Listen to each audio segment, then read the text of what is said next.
Is the stain gone? Stain's not gone. Is the stain gone? Stain's not gone. Is the stain gone? Stain's gone.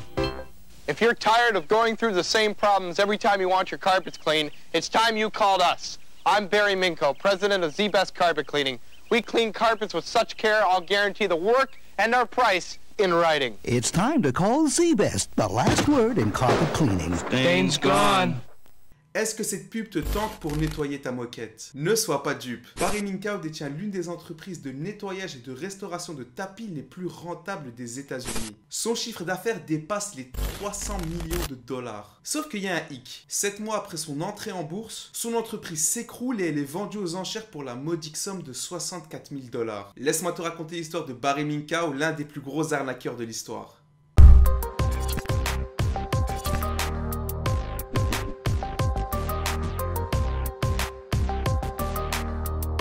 Avant de commencer, n'oublie pas de t'abonner et d'activer la cloche pour manquer aucune future vidéo. Mets un petit j'aime et dis-moi en commentaire si tu connaissais Barry Minko.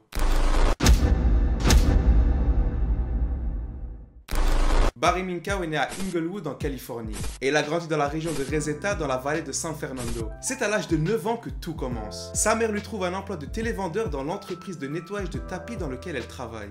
Aujourd'hui, travailler à 9 ans, c'est un peu limite aux yeux de l'État, hein. Quelques années plus tard, Barry a l'idée de fonder sa première entreprise, Z-Best, à l'âge de 15 ans, tout ça dans le garage de ses parents. Et ça sera une entreprise de nettoyage et de restauration de moquettes. Il va engager 3 amis à lui et installer 4 téléphones dans le garage. Au début, c'était un peu difficile pour Barry. Il avait du mal à faire face aux investissements de son entreprise. Et vu qu'il était mineur, ça arrangeait pas les choses. Il n'avait pas le droit de signer des contrats et sa banque a fermé son compte professionnel à cause de ça. Pour créer l'illusion d'une entreprise rentable, Barry a fait des trucs très bizarre. Barry a commencé à voler et vendre des bijoux de sa grand-mère. Il a même volé des chèques et escroqué des assurances. Tout ça pour financer ses opérations et payer ses fournisseurs. Et en faisant ça, il va commencer à accumuler des frais de carte de crédit frauduleux. Quelques années plus tard, Barry se lance dans un nouveau secteur. Avec l'aide de Tom Padgett, un expert en sinistre. Ensemble, ils vont créer une société fictive du nom de Interstate Appraisal Services, qu'on va appeler IAS, sinon c'est trop compliqué. Faut savoir qu'à ce moment-là, sa première entreprise, Z-Best, existait toujours. Et il faisait toujours en sorte que Z-Best paraissait rentable. Ils vont falsifier des documents en créditant Z-Best pour des travaux de restauration et utiliser IAS comme source pour vérifier les réclamations. En voyant ça, les banques se disent que Z-Best est rentable. Du coup, ils y voient un intérêt financier. Et grâce aux prêts des banques, Barry étend Z-Best à travers la Californie du Sud. Laisse-moi t'expliquer la tactique de Barry pour faire développer son entreprise sans dépenser un seul centime.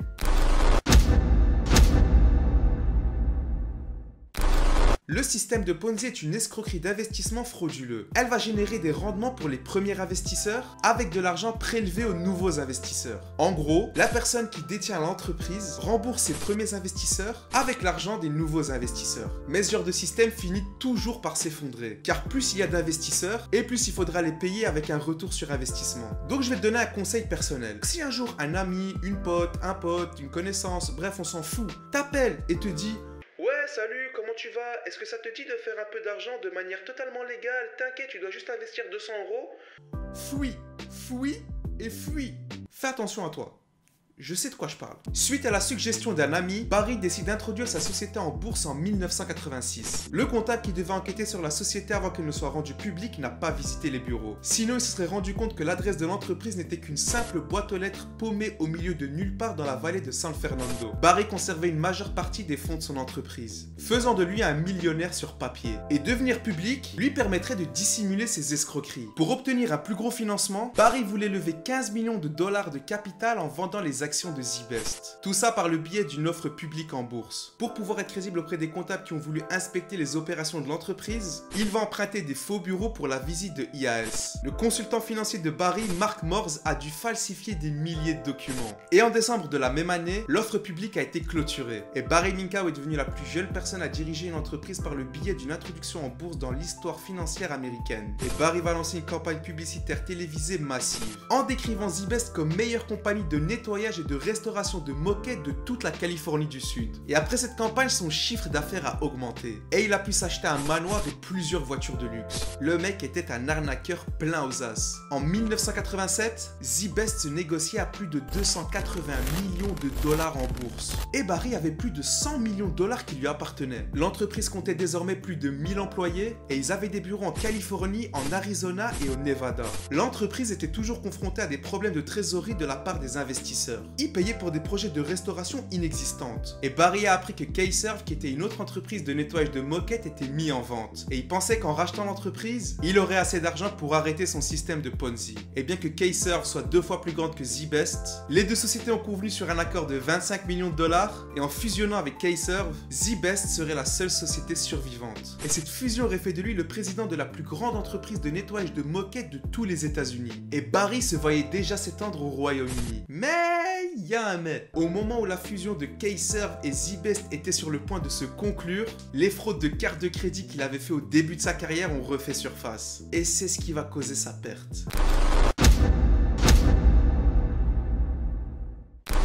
À l'époque, il avait remboursé ses clients qu'il avait facturés avec des frais inexistants. Sauf une femme au foyer qu'il avait surfacturé de quelques centaines de dollars. Alors qu'il a ignoré ses demandes de remboursement, elle décide de contacter d'autres personnes qui ont été arnaquées par Barry. Et elle va même se confier au Los Angeles Times, qui décidera d'écrire un article sur ça. Ils vont y stipuler que Barry avait accumulé 72 000 dollars de frais de carte de crédit frauduleux entre 84 et 85. Et l'article sort quelques jours avant la fusion entre les deux entreprises. Et elle va faire chuter les actions de Z-Best à 28%. Et quelques heures après la parution de l'article, les banques ont annulé leurs prêts. Et la fusion avec l'entreprise K-Serve est reportée. Lors d'une conférence de presse, les gens découvrent que Z-Best n'avait pas les licences d'entrepreneurs nécessaires pour les travaux de restauration à grande échelle. Et son système de Ponzi est exposé au grand jour. Et quelques temps plus tard, Barry va brusquement démissionner de son entreprise en prétendant des soucis de santé. Z-Best avait perdu plus de 80% de son chiffre d'affaires. Le nouveau conseil d'administration de Z-Best va commencer à mener une enquête. Et ils vont poursuivre Barry en l'accusant d'avoir volé 23 millions de dollars à l'entreprise juste avant de démissionner. 2 jours plus tard, une fouille est faite à son domicile par le département de la police. Et ces fouilles vont prouver que l'entreprise blanchissait de l'argent. En janvier 1988, Barry et 10 autres initiés de la société ont été inculpés par un grand jury pour 54 chefs d'accusation, notamment pour fraude bancaire, blanchiment d'argent, détournement de fonds et évasion fiscale. Barry va admettre avoir manipulé les actions de l'entreprise. Mais il va se justifier en disant qu'il n'avait pas le choix que d'utiliser son système de Ponzi. Tout ça parce qu'il était sous la contrainte de personnes gérant des crimes organisés qui dirigeaient secrètement son entreprise. Il avouera plus tard que c'était un gros mensonge. Pas à nous Barry, hein. En 1989, il est condamné à 25 ans de prison,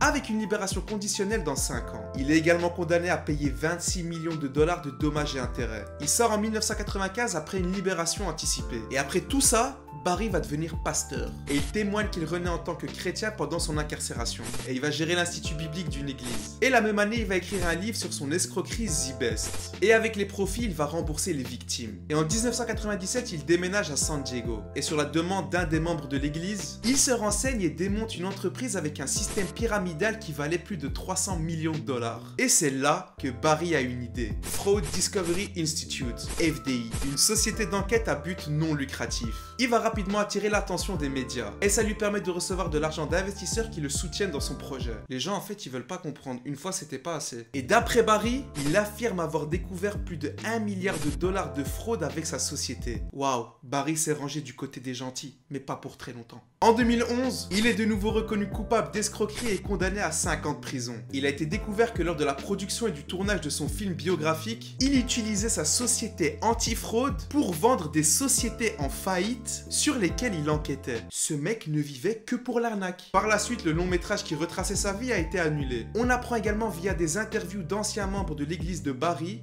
qu'il les avait escroqués. Une femme a déclaré que Barry lui avait demandé plus de 300 000 dollars, soi-disant pour l'aider à financer un film sur son histoire. En janvier 2014, Barry plaide coupable et il va avouer avoir détourné plus de 3 millions de dollars de fonds à la Community Bible Church. Tout ça pendant 10 ans entre 2001 et 2011. Il a ouvert plusieurs comptes bancaires au nom de l'église pour son usage personnel. Le mec était matrixé par l'argent. Et parmi ses victimes, il y avait un veuf qui avait donné plus de 75 000 dollars pour financer un soi-disant hôpital au Soudan pour honorer sa femme décédée. Il est recondamné condamné à 5 ans de prison, la peine maximale en vertu de son plaidoyer. Je sais pas ce que cette phrase veut dire. Et depuis 2019, il est en liberté. En 2022, un docu-série est sorti sur Discovery+, The King of the Con, avec Barry Minkow en tête d'affiche. Peut-être que ce docu va lui permettre de rembourser le reste de ses victimes. Arnaqueur depuis petit, on peut dire que Barry a une vie tumultueuse. Merci d'avoir regardé cette vidéo. Je t'invite à me suivre sur mes différents réseaux sociaux. Moi je te dis à dimanche prochain pour une nouvelle vidéo.